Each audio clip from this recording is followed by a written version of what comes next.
They called him Torbio, a massive black bull bred for the ring, his horns curved like scimitars, eyes burning with a fire not yet dimmed by defeat. He had been raised behind locked gates, trained to endure, bred to rage. He was the son of champions and the nightmare of ranch hands who dared to look him in the eye. The arena was packed that day. The smell of sweat, wine, and dust hung heavy in the air. Children sat on their fathers' shoulders, chanting songs they didn't understand. Somewhere in the front row, a young matador laced his gloves, whispering prayers into the fabric. This was his debut.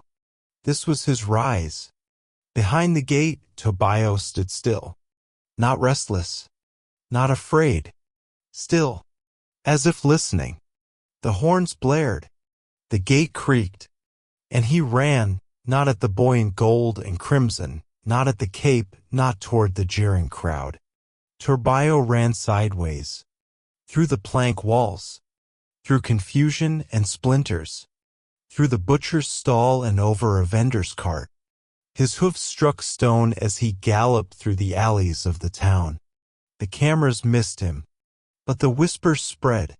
He jumped the wall. The bulls escaped. He ran until the cobbles gave way to sand. The cliffs at the edge of the village were sharp and steep.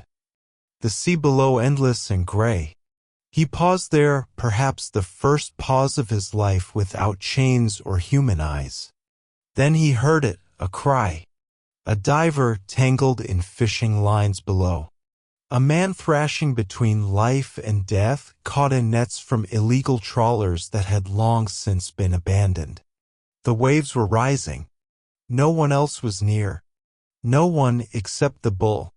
What happened next still circulates in local legend. Some say it was instinct. Others, divine will. Torbio navigated down the rocks. Hoofs slipping, flanks heaving. He reached the shallows and waded in, his body cutting through the surf like some ancient sea beast. The man was sinking, already gasping, when Torbio's horn caught the rope. One twist. One lift. The man rose. He coughed. He wept. The bull stood there, breath steaming in the cold air, eyes locked with the man's. Then came the sirens.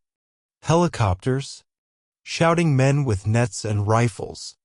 They came not to save, but to capture. Torbio didn't wait. He turned and walked deeper into the ocean. Past the waves. Past the shallows.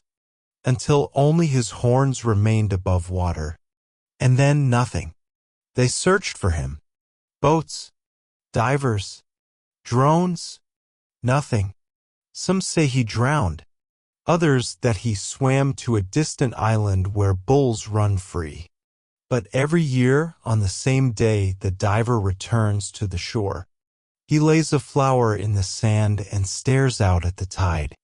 Because he knows what no one else believed. That day, it wasn't just a bull that saved him. It was a soul that chose mercy over spectacle, and walked willingly into legend.